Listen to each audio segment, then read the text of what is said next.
This week, Emmet, Kumar, and Kumar's son Ashwin discuss the very popular manga series Demon Slayer by Koyoharu Gotouge.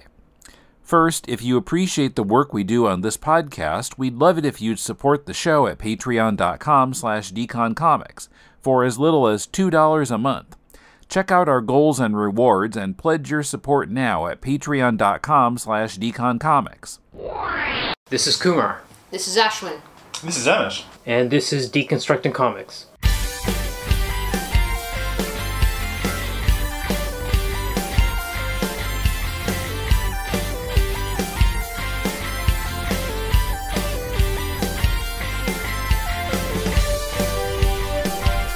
Welcome to Deconstructing Comics. Kumar, Ashwin, and Emmet way out in the country. We've come to Emmet's place. Yay!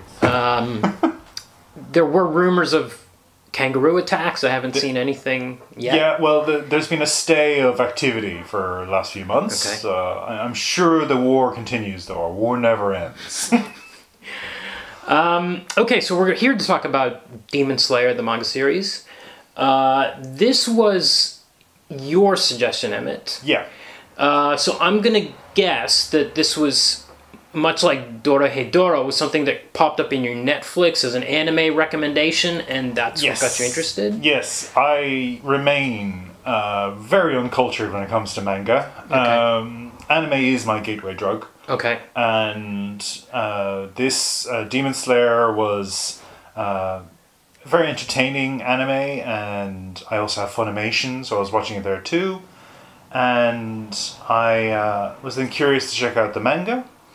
And I was, pleasantly surprised to find that the manga and the anime are very close. There's very little change between one medium to the other. And I was curious as to where the story's going. I haven't finished the manga. Okay. I've got up to the Demon Slayer movie, and I think that's what attracted my attention in the first place, because Demon Slayer, the movie, was the most successful US cinematic release for a period there. It was like this huge box office hit. Yeah. I heard about that. And it's in the news, Demon Slayer's in the news this week too, because some Japanese parents groups are complaining about the violence in the new season. Right. Again. Okay. Now, so I hadn't read it. Yeah. I'm working on 2 series for Shonen Jump at the moment. And I was a little bit worried about if I read it and don't like it and I badmouth it, I'm going to get in trouble. Sure. I kind of don't care because I would be happy for them to fire me because I have to work on Saturdays and Sundays on these Don't say that on series. the record. I wouldn't be upset if they said, "Hey, you badmouth Demon Slayer" or I something. couldn't brag to my friends anymore. Yeah, that's true. That's true. You wouldn't have those bragging rights. You need to. Okay, I think we continue this banter, but you need to introduce your special guest here. Oh yes. Okay. So Ashwin is here. Ashwin's been on the show twice before. Once when he was 7, we talked about Super Friends. Yeah, DC Super Friends. And we talked about Naruto a few years ago. We were trying to work out this morning when that was. Probably about 10, it's my guess. Maybe, but there's an important thing has happened between that recording and this recording, which is the Shonen Jump app. Yeah. Now, we have to talk about this because whereas most kids are spending 10 hours a day looking at their screens on video games, Ashton is regularly hitting, I'm going to guess, 3 to 4 hours a day on the Shonen Jump app. Yeah, Wow. that's about right. And there's like a 100-chapter limit, which I know I've heard you the cry from the other side of the house when you've hit your 100 chapters in a day. Oh my god. Okay, so tell us a little bit about the app first. So I've got a subscription so I can read every manga on there. It's got a lot. There's tons. It's got every manga that's currently in Jump that's being serialized. It's also got older stuff like Naruto and Bleach and Death Note's in there. It's got all sorts of stuff, but there are a few that are missing that I'm really annoyed about. Like Hunter x Hunter is only there on volumes. It's not in single chapter format. Right. And we should mention, too, that the app costs like $5 a month or something like that. It's $3 a month, I think. $3. It might be $3 US. Australian dollars. No, I think it's about 5 Australian. I can't remember. I haven't looked at the bills in a while, but it's very cheap. But when some series are in volumes, and you have to pay like $8 for the volume or something like that. Now, when I suggested, because when you said to me, when Emmett said to me, let's do Demon Slayer, I said, well, and I looked and it was in Shonen Jump. I was like, okay, Ashwin's going to be the expert in this. And I said, Ashwin, do you want to talk about Demon Slayer? And you said that you hated the manga and you liked the anime. Yeah. So... Oh, you like the anime? The anime is amazing. It's really good. You like the anime, but you hate the manga. I remember hating the manga. I read the whole way through. Right. My memory is that it got worse. It petered out a bit. Okay. But it was a lot better than I remembered it being. Okay. When I reread it this time. Well, something we should say, too, is that you're not only reading these series, you're rereading them, and you seem to forget them, I guess, maybe because of the volume, the sheer volume that you're reading. You seem to forget series, and then I said, and then sometimes I'll say, what are you reading? And you'll say, I'm reading One Piece again, the second time, or the third time, or something like that. So...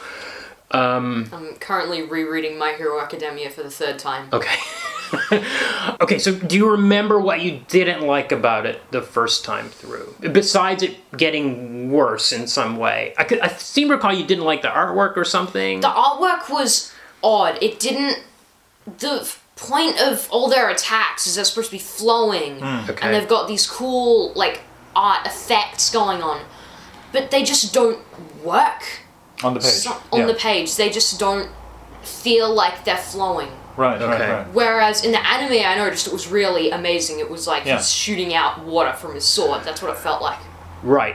Well, I have to confess too that for the first time ever, for an episode of this show, or in my life, I read it on my phone. Okay. Now, because I put the app on my phone. Now, what happens is I just didn't want to sit in front of my computer and read it. My tablet is too old to run the app. Because it's like 10 or 15 years old or something. So I thought, well, I'll just see what it looks like on my phone. I opened it and it was actually legible.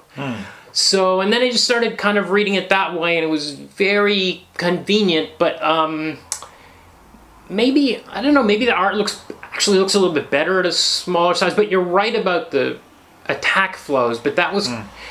We should probably talk about all the plot. We haven't even mentioned, what was the name of the creator? Because I've completely forgotten that as well. We've got it here. So again... I'm looking at Volume 1 of Demon Slayer, Kimetsu no Yaiba. Okay. Koyoharu Gotouge. Is that how I pronounce that? Yeah. Gotouge, yeah. Yeah, Gotouge. Yeah, Yeah. okay. Again, like Kiya Hayashida, no one knows who Koyoharu is. Yes, it although Pen some... name? It might be a pen name, but some employee, I think some low-level employee at Jump accidentally outed them as female. Right, so... But we're not sure if this is... We still don't know if that's true or not. Or Right, so my understanding was that the creator's gender is female, but again, the personage itself might not exist. So it could be a persona. Oh, right. That was my thought. So I was like, oh, again, we've got a situation where we're being told who this creator is, but it could just be a face for a studio. It could be an artistic boiler room. Right. Yeah. But yeah, or it could be just somebody that, as far as their communications with Kodansha are, they're like, I'm this. This is who I am. Blah blah blah, and that's what Kodansha. It could thinks. be CB Cebulski. Yeah. I'm looking at one of the pages with the forms. So the characters in this story, as Ashwin was saying, have these forms, these methods of fighting, which are very elemental. So this is depicted in almost like a typhoon shape. A character, he's one of the masters, is moving around in a single panel in a circle. So there's a suggestion of motion, there's sound effects, there's a blurring effect. But I think you're right. I think for anime, it is the kind of dynamic artistic quality that works really well on film. Yeah. And I can see why then the film itself of Demon Slayer did so well, because it's such an epic spectacle. Have you seen the film? I haven't seen the film. Ashwin's seen all of season 1, I think, right? Yeah. Okay. And that leads up to the film. That's sort of the film then is almost in media res, continues the action from season 1. Okay. It's quite spectacular. Okay, so we should talk a little bit about what it's about. Although maybe the title is self-explanatory. Yep. So it's this young man. I can't remember his name. Tanjiro. Tanjiro. Okay. It's maybe because I was reading my phone, but my memory is really patchy on this. And I don't think it's the fault of the book. I honestly, every time I go further down the digital chain, my memory gets worse of what I've engaged with. So I think he's got a whole bunch of siblings, like 5 or 6 or something. And he goes off somewhere and he comes back and they're all dead. And Except for his sister. His sister's still warm. Right. Sister's body's still warm, but the others are dead, and he finds out that they've been killed by a demon. Now, it seems like demons are an unknown thing in the setting of this. It's around, I think it's late 1800s Japan. But then some people seem to be like, just ordinary villagers seem to know there's demons around and stuff. It's really interesting how I was going to wait to say this, but it's really interesting how the manga introduces this, and the anime as well, where he's out collecting wood. Yeah. And he's selling to the local community as well. Yeah. So on his own way back, somebody sees him and says, "Oh, stay here the night. It's not safe." Yeah, there's demons out. There's demons out, and Right. that's the way it's presented is very familiar to me from that sort of folklore idea of don't be out alone at night. Yeah. The boogans will get you or whatever. Right. Like there's this idea of like a folklore understanding of the supernatural. Very present, very everyday, very normal. He assumes it's superstition, though. No, I don't believe so. I mean... I think he does. He says he thinks there's no such thing as demons. But it's, my grandma said the same thing before she died. So it's something people are aware of, but they're not particularly concerned about, as it were. Yep. They have traditions of safety. The idea of, if you're at home, you should be safe, It's a bit like Han Solo and the Force. Right. Where he's like, I don't believe in any mystical force. That just got silly towards the end. Because people seem to have collective amnesia 10 years later. But anyway, so he returns home and he's then catapulted into this situation where most of his family had been slaughtered overnight by this demon. Yeah. But what I thought was really interesting was, you're right, there are people who are more conscious of demons and they're waging a sort of cold war against them. Yeah. But for the first half of the first collection, he's getting this sort of sudden education, and they're bloody everywhere. Yeah, creatures are everywhere. Yeah, and he goes into this. So his sister has survived, but she's a demon. There's something different about her. She's turning into a demon. Yeah. There's something different. She might be the cure. We've seen this in some zombie things before. I feel like it sounds slightly familiar, but anyway. So there's an element of sadism in that the demon killed the family and then turned the child and did that deliberately to increase suffering. Okay. So the demon in question, and we slowly get to learn who the demon is, like he's hunting a specific demon, likes to convert. Okay. Likes to turn and is adding to some suffering of the human race by doing this. Okay. So he goes into training. Now, the one thing I liked about this manga was I thought it was going to be a Shonen Jump manga at every stage. So when he went to the training, I was like, oh my god, now we got to do the Shonen Jump training thing. And it's going to go forever. But actually, it's only a few chapters. Yeah, but a montage. A montage covers 2 years. Yeah. Right? So he's been training for 2 years to smash this boulder or whatever. Yeah. What I noticed is that the time skip, there's always a 2-year time skip or so. In Naruto it was 200 chapters in One Piece it was 500 chapters in. Demon Slayer does it 5 chapters in. Right. Right, so suddenly you've got this 2-year time jump. And then he goes off to this competition. I was like, oh no, we've got to have this. So Naruto has all the ninjas come together for the examination or whatever. This happens in all, I was like, oh, another Shonen Jump thing. But actually it was pretty good. But again, all these other trainees' potentials have shown up. So I'm like, okay, a lot of people know about these demons at this end of the spectrum or whatever. It's a secret society almost. Right. Yeah. And then it's kind of you get this kind of fun thing where this magic crow shows up with an assignment. There's a demon in this village, go kill it. There's one in this, and it's a very easy, one mission to the next kind of thing for a while with the kind of the underlying storyline in the background. Yeah. Yeah, and there are specific schools of fighting, and certain characters are more suited for certain schools, and they take them on, and it seems to be very personality-based. Yeah. You're the little bird, like the little familiars, there's a few different varieties, and some of them are very cute. Yeah. There's one that I decided, this is my favourite character in all of literature. I just got a lot of pleasure from it, in that, it came across as just a very easy-to-follow story. And then as always, there is the suggestion of some sort of conspiracy, or this idea that these trainees are being deliberately sacrificed, to the trainee demon, the one that's feeding on them. This idea that failure is inevitable, the human race is doomed. All these things sort of being woven into the story. I can see it being something. If I was young, when I was younger, I would have devoured this. Yeah. At my venerable age, I'm still enjoying it. But I can absolutely see why this would be so popular. Yeah, but it kind of, I think it's interesting with Shonen Jump because everything has to fit in that mold. And a lot of Japanese fiction to me functions like haiku, where you have the structure and you just got to plug in to the syllables. And, as soon as they started naming the fighting moves, now Ashwin often, I feel like 3 or 4 times he's been reading a manga and he asked me, Dad, why do they have names for all the fighting moves? Yeah, every single one. Yeah, and it's just this kind of, it's like, why are the superiors wearing spandex outfits? It's just this part of the fabric of it is when characters fight each other, I guess maybe it goes back to some ancient Japanese martial arts where they name the moves and there's going to be one that's going to be perfect for deflecting attack type A, B, or C or something like that. Can I just stop you on that for a second? And this is going to be a diversion, I apologize. And Kumar listened to the latest episode of Hopscotch Friday, so he knows my brain damage right now. I am watching Amazon's adaptation of The Wheel of Time, which were a series of fantasy novels started in the early 90s, written by Robert Jordan. He died, I think, 2 or 3 books before the end. Brandon Sanderson finished off the series.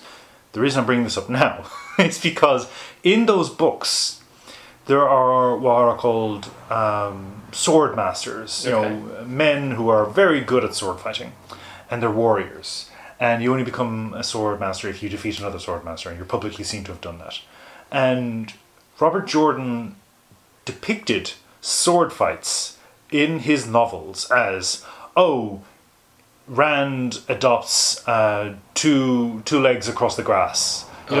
We don't know what that means. Yeah. All the other characters knows what that means. Right. Everyone else seems to know what these moves are. Yeah. We don't know what they are. Yeah. And the form takes the place of the physical description of the act. Okay.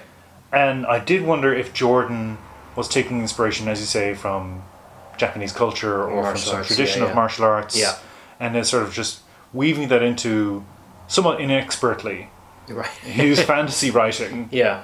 Because it's fascinating how, in reading the book, you are convinced because the characters around the protagonist are impressed by this. Yeah. You then are infected by that sense of, how impressive. But I don't know what that move is. Right. Well, I think this is what Ashwin was talking about the artwork not conveying what the move is. And I'm experiencing this in one of the series that I'm doing for Shonen Jump, where they name their moves, and I don't even look at the artwork in those panels. I just read the words, and I suspect that in Japanese they have a kind of poetic ring to them that is maybe very appealing to a Japanese ear, but when I have to translate it into English as lightning windworm or something, it's just nonsense, and it doesn't you've got this drawing and I can't even really tell what's happening in the drawings either. There's just a lot of swirly stuff going on. And I think it's kind of a Shonen Jump trope. They really want the same stuff all the time, and it will be popular no matter. I mean, if you're in Shonen Jump, I mean, you've gotten to a certain level where they trust you. I mean, I think they still have the postcard system, or they used to, where you'd write in on your least favorites, and those would get cut from the book or whatever, from the magazine. But yeah, so I found I read about 30 chapters, which goes about 3.5 volumes, and it was a constant push and pull. Sometimes I was like, this is so Shonen Jump, and then she would pull out of it, and I'd be like, okay, so something actually interesting is happening now, and then it would kind of slip back into another Shonen Jump thing, so I was very back and forth on it. Coming up, the king of the demons as a top-selling 80s American pop star. Is the cute art at odds with the comic's violence and gore? showing compassion for a deadly enemy, and Ashwin's manga recommendations. But first, a reminder to join us for 20th Century TV trivia, reviews of The Amazing Spider-Man by Lee and Ditko, and more at patreon.com/deconcomics. If you'd rather give a one-time donation, you can do so via PayPal by sending it to mail@deconstructingcomics.com. We appreciate your support.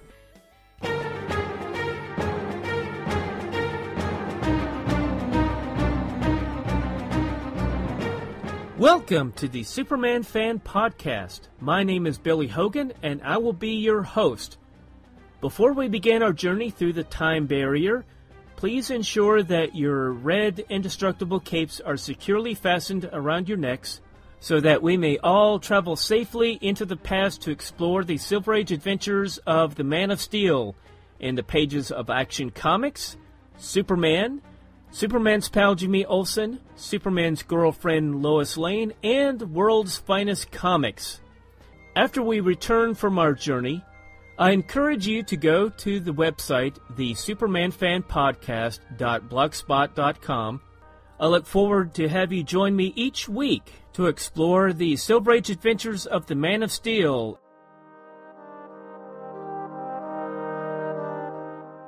So I've only read the first volume, as I said, of the manga. Yeah. I've watched whatever is of the anime to date. There is an antagonist in the anime who's depicted looking like Michael Jackson. Is that how that character looks like in the manga as well? Yes. Oh wow. He's got the fedora. Oh my god. It's such a moment. It's like, oh well, he's clearly evil. It's Michael Jackson.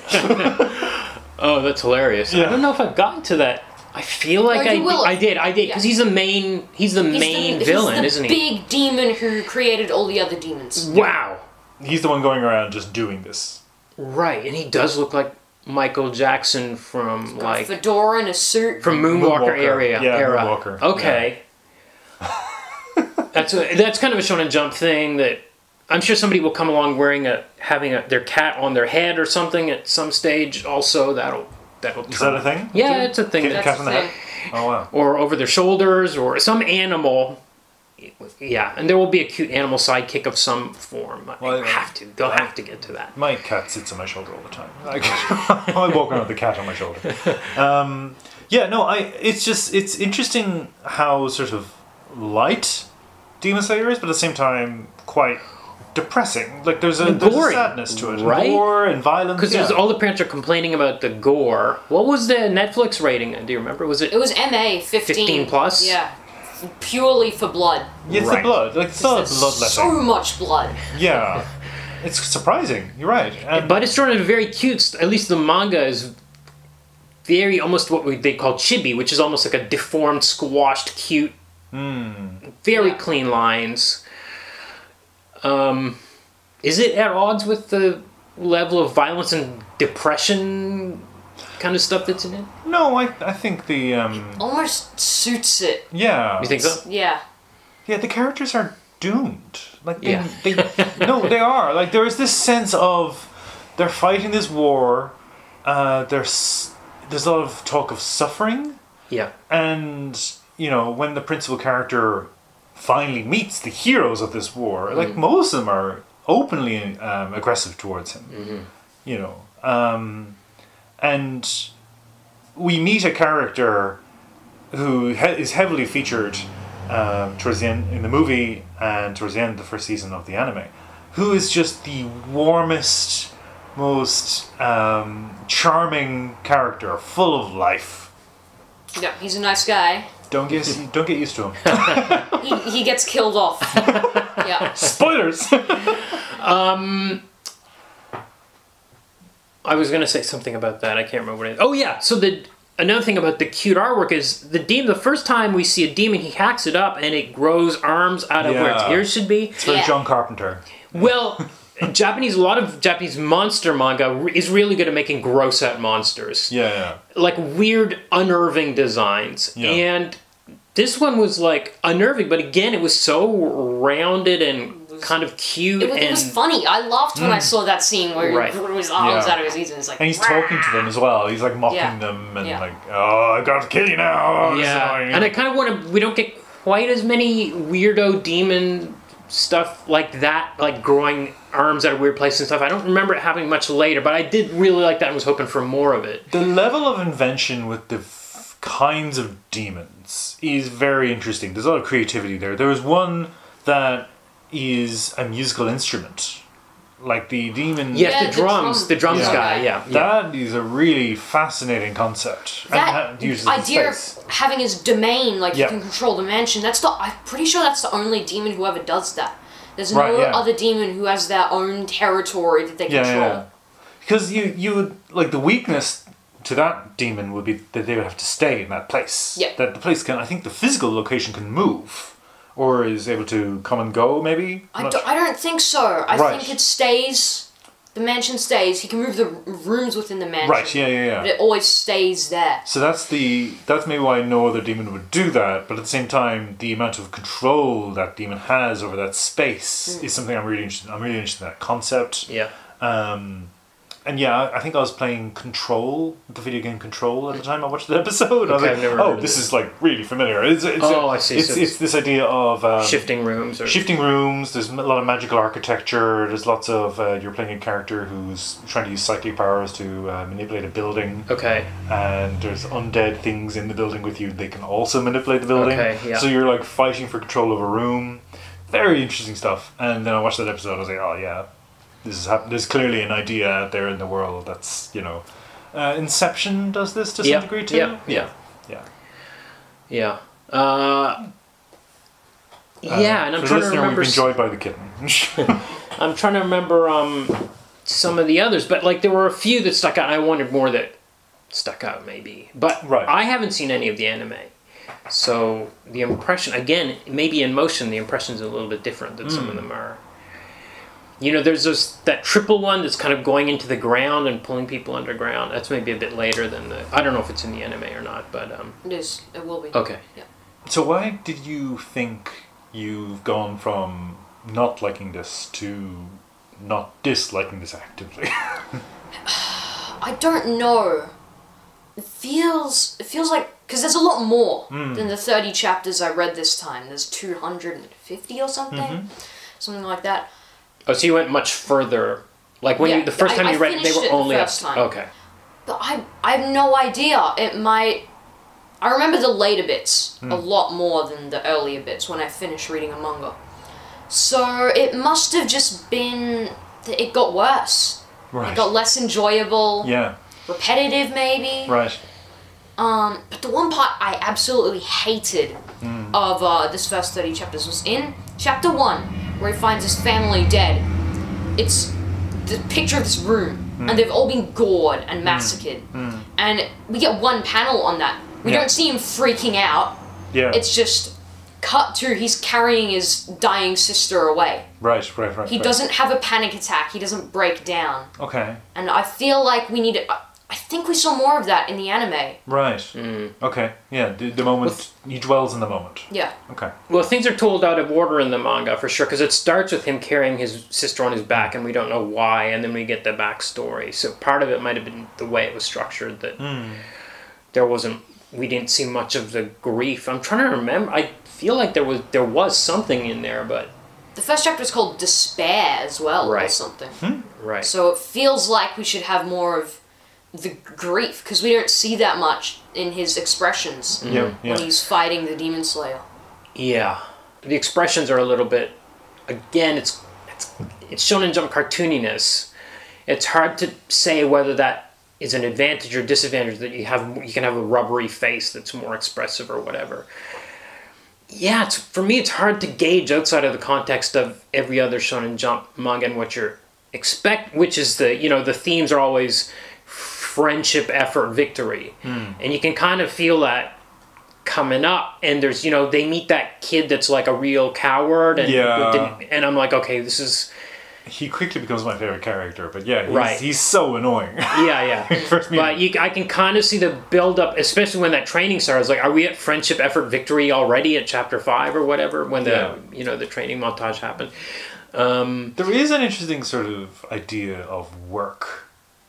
Hard work, dedication, practice, all this stuff. And that's where I think the forms are interesting because, you know, they are introduced within the story almost like as a magical way of killing demons. You know, Right. humans need to practice this highly advanced form of Right. martial arts. They've got these special swords, and only Yeah. these Oh, swords we can haven't. kill the demons. Yeah, we haven't mentioned that he has a supernatural sense of smell. Oh yeah, And yeah. at first, it seems to be, I would call it preternatural. Like, it's just, he's extremely sensitive sense of smell. But as the series progresses, it's like he can tell yeah. what's He can going. smell he his can s- opponent's weaknesses. And Yeah, yeah. He Yeah. can smell very specific things, and I don't know if that's ever explained There's, later on, or if he's just awesome. And the coward, he has an amazing sense of hearing. And it's revealed later Right. on that the guy who wears a boar mask, he has a sense of touch that's like supernatural. Okay. So it's just the way people are born in this universe. Yeah. Yeah, they're specially They can have gifted. extreme senses. But they also need to work really hard Yes. to just advance to that point. Yes. And I thought that was interesting just in terms of the hero's journey as far as Western media typically shows it. You know, the struggle is usually pretty pat. You know, you get a magical sword, all of a sudden you've overcome the first challenge already. You know? Right. Whereas here, I feel as if the 2-year gap, you know, the reader is being told, no, you need to work hard. And get the sword. He Yeah. does get the magic sword Yeah. as well, but he does need to do the work. Yeah. Yeah. So I guess it's interesting that it was. I guess it's an anti-Shonen Jump that it was compressed into the first 5 chapters. But I feel like later on, when he's about to fight the final enemy in chapter 250 or whatever it's going to be, there's going to be a long training sequence where he has to build up his. Well, what's interesting about this series, I've read ahead, so I have the gist of what happens. Yeah. I haven't, but I want to actually read it myself. Continue reading it. But what's interesting is the sadness and depression really takes center stage, and Right. Maybe that was something you were responding to as well when you read on, because characters are dying. Yeah. And there's lots of sacrifice. So we go from hard work, and then you go to survival. Like, you know, the Right. the difficulty of survival, and having to hold the line when all your allies are getting picked off. Yeah. And, you know, this series doesn't shy away from that. And that's kind of what I enjoy. Like, no one seems to have immunity. There's no plot armor. Yeah. People die quite abruptly. Yeah. That's it, they're gone, you know. I found that notable about this series. Maybe I need to read more manga, as I said before. But, you know, that was my takeaway. That sounds. I mean, I haven't read that far, but that sounds pretty unique to me. They don't usually get that dark for that long. There's usually interruptions of lightheartedness. They'll find some way to have a comic relief chapter. There has to be. But, like, I do, just looking at the fates of all the different characters, as I said when I read ahead, my impression was, oh, this is a bit of a slug. Like this, Right. Right. You know, eat your heart out, Game of Thrones. You Right. know, this is pretty. really oof. grim. Yeah. So, yeah. Ashwin, how many chapters are there? Do you know? There's 250-ish. I'll check now. Okay, so it's not going to end around. That wasn't optimistic for me to suggest. 205. Okay. Yeah. And how many have you read? Well, the first time I read all of them, but this time I only read 30. Okay. Yeah. And was that a slug for you, reading it again? No. It was 30? Okay. I've read Bleach 3 times, My Hero Academia 3 times. It's because of the pace I read them, it gets relatively forgettable, Yep. which is almost good because it means I can read it again. Sure. But that's actually how Japanese kids read them, especially on the trains. When they're reading on the train, they just go. So they get the anthology, they get the Shonen Jump magazine, and they just blaze through it on their way to school. Is that a feature of having an anthology, a physical anthology, or a digital anthology, or is it the same? Well, this was back when I left Japan in 2004. It was still physical. Yeah. And I'm sure now they must be reading them on their phones. But Right. at the time, you'd be done and then you just leave it on the train. Right. And then somebody else would pick it up and be reading it. Wow. But I think I read somewhere that some manga editor said that the average reading pace was like 3 seconds per page or 4 seconds per page or something like that. Yeah, so they're consuming these things and then talking about them in the schoolyard when they get to school or whatever. Did you read what happened in Demon Slayer today or whatever? So I think whenever there's a massive plot twist in a manga or something, I do go straight to the one friend I have who reads Shonen Jump, right. and we rant about it.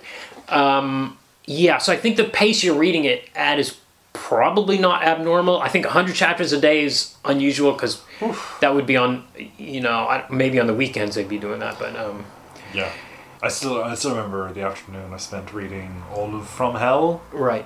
And I think that did something to me. I came out the other end. Yeah, and that's heavy. I'm feeling a bit dizzy. So I can only imagine what this is like.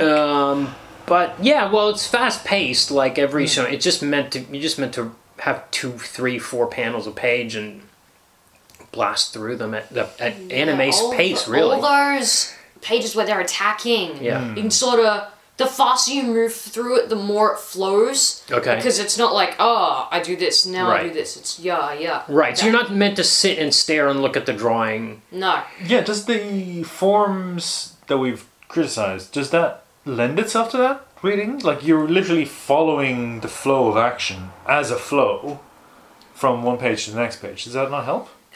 It helps a bit. Right. But the way he's drawn it, it's artistic. They've drawn it. My argument against this is that it only applies to Demon Slayer because they're water-based attacks that Tanjiro is doing, and only Tanjiro has water-based attacks. So in that sense, you can say, oh yeah, the flow, the speed of reading accentuates that. But other manga, it's like, when I'm doing it, there's a lot of them based on webs, so it doesn't necessarily apply.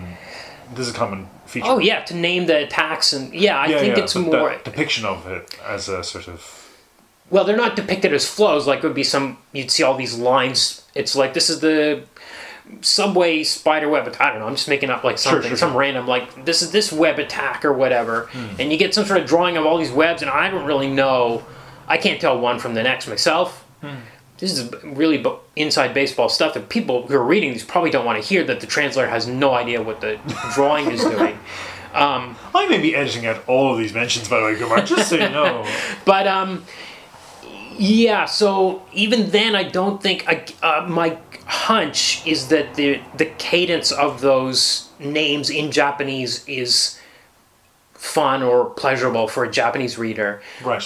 Or that's what the author is trying to get at. And then you just turn the page and you don't get too much into it. I think there's a kind of a crazed reader, a super fan, or a group of fans that would be like, oh, I know this character's moves and they're this, and this, and can name the moves like owning Pokemon cards and knowing all the stats or something like that. I know what this character does, and that currency of trivia is important. And I think that's why Shonen Jump editors probably encourage the authors, if you have the opportunity to name, if you have a fighting system, a martial arts system, name the attacks, because kids hold on to that, and that's for them that's currency. And they copy them in the park and stuff. Yeah, or something. So is this what's happening? People are actually acting out Demon Slayer moves in the park? I don't know about moves, but poses are certainly a thing, like the Ultraman pose and stuff. Like kids would look at that, and you're looking at this stuff and you're going, what is this oddball pose? But for a kid at the playground doing like a cross-armed Ultraman pose or something that makes no sense is a thing. It's like a power move, if you know what I mean. The mention you've made of parents criticizing this anime and manga, this sounds to me like yet another cultural object that's the victim of its own success, like popularity. People just say, I suddenly have opinions about this thing. Right. Like Superman being gay, all the people on the breakfast television shows complaining about didn't even know what the storyline was, didn't know which Superman this was, didn't have, they just said, I take offense, I have a sense that something similar is happening here, because reading it, I find the use of violence in this series to be very thoughtful and also tragic. Yeah. It's gratuitous. It's not in gratuitous. That sense, It's not like in other manga where, yes, I fought and I won. Now I'm a hero. It's I fight and now there are dead people. And I'm broken. Yeah. Like emotionally, physically, whatever it may be. Like it's a weighty, series when it comes to violence and death. There's a lot of discussion around that. So. Yeah, and we haven't actually talked about Tanjiro's nobility, which is maybe the thing that I actually like the most about it. He's so honorable and cares so deeply about his sister and is really trying to protect her and make her human again. And anytime he comes across people who are suffering or in need or in trouble, he really does everything he can to try to help them out. And at one stage in that house, it was around like he had broken arms or ribs or something, and he was a real mess. And yeah, and like as you say, he's protecting his sister, and the other demon slayers want to kill her. Yes. On sight. Yeah, constantly. He's keeping her hidden in a box, most of the day, so she's, she can be safe. There's a horrible scene where somebody's like piercing the box to get at his sister, and torturing her. There's some very grim stuff in here, but he has such empathy. Yeah. He even feels empathy for some of the demons. And what I found was quite lovely was, there are a number of scenes where a demon is dying and they're relieved. They suddenly have a memory of who they were before they returned. Demon. Yeah. And they're like going, oh, it's over. I can relax. Like, oh, I wish my brother would hold my hand. Yeah. Oh, it's beautiful. He prays for the demons. Yes. Yeah. Yeah. And like the other characters see this as a weakness in him, but like clearly it's a story about compassion. Yes. Yeah. For your most deadly enemy. Yeah. So again, like, I do wonder about these controversies, because have you read the text? Have you actually engaged with it at all? Yeah. Yeah. Okay, do we want to... We're about 40 minutes. Do we want to have any final thoughts or... Final thoughts? Ashwin, we'll turn to you. It's better than I remembered it. Okay, that's good. That's good. It's not the best thing I've ever read. Fine. But it's pretty good. What are you going to recommend in Shonen Jump? Yeah, what would you recommend instead? Oh, man, you can't ask me that. My favorite series in Jump is Mashler, Magic and Muscles. But my favorite series of all time is Toriko, which went for 300 chapters, but is the one that no one's ever heard of. Is it the cooking? Yeah, it's about these gourmet hunters, and the world is full of everything in the world is edible, and it's about these people who go fight super giant whales and then eat them and stuff. It's like Delicious in Dungeon, but yeah, okay. Yeah. Interesting. Alright. But I asked people about it and no one knows what it is. Never heard of that one. No. I think we found a volume randomly at a comics market and bought it for like $1. 13 It was or like something. a random... What's it called again? Toriko. Toriko. Toriko. Yeah. Okay, alright. And Mashle is the other one that I hear you laughing at all the time. Okay. That's one that's currently going in Jump at the moment. Okay. Okay, how about you, Emmett? What are your last words on this? I will finish this. I will return to it. I'm very intrigued by anime. I want to get up to the manga where I got up to with the movie. Mm-hmm. The movie actually made me cry. Okay. Like, I was watching it, I was going, I'm having emotions about this, Yeah.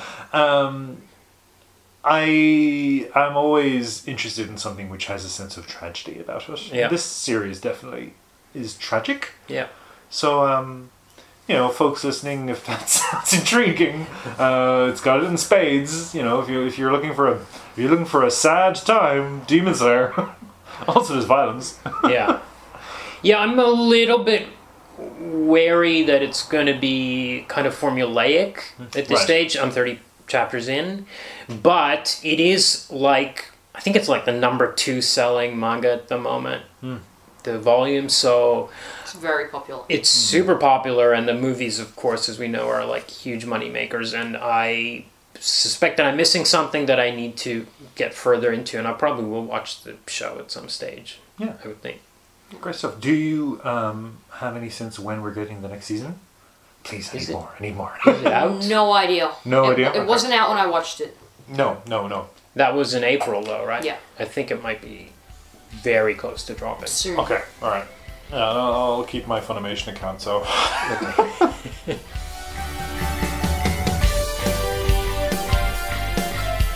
Demon Slayer is published in English by Viz Media. You can help Deconstructing Comics, Critiquing Comics, and all our podcasts by joining us on Patreon at patreon.com/deconcomics. And go to deconstructingcomics.com to connect to us on Twitter, Facebook, or YouTube, to shop on Amazon to support the show, and to find links to subscribe to the podcast. Our theme is by J.B. Anderton. If you're looking for some constructive feedback on your comic, send it to us and we'll critique it on our spin-off podcast, Critiquing Comics. Send it to mail@deconstructingcomics.com. We'll read at least 30 pages of it and critique it on the show. The 1980s are considered to have been a big turning point in the history of comics, but discussions of comics in the 80s tend to focus on the same 2 or 3 titles. Say them with me: Watchmen, Dark Knight, Mouse. But what were the other important comics of the 80s? Next week, Emmet and Kumar discuss a book on this topic called The Other 1980s, a collection of essays edited by Brannon Costello and Brian Cremens. Till then, this is Tim, and thanks for listening to Deconstructing Comics.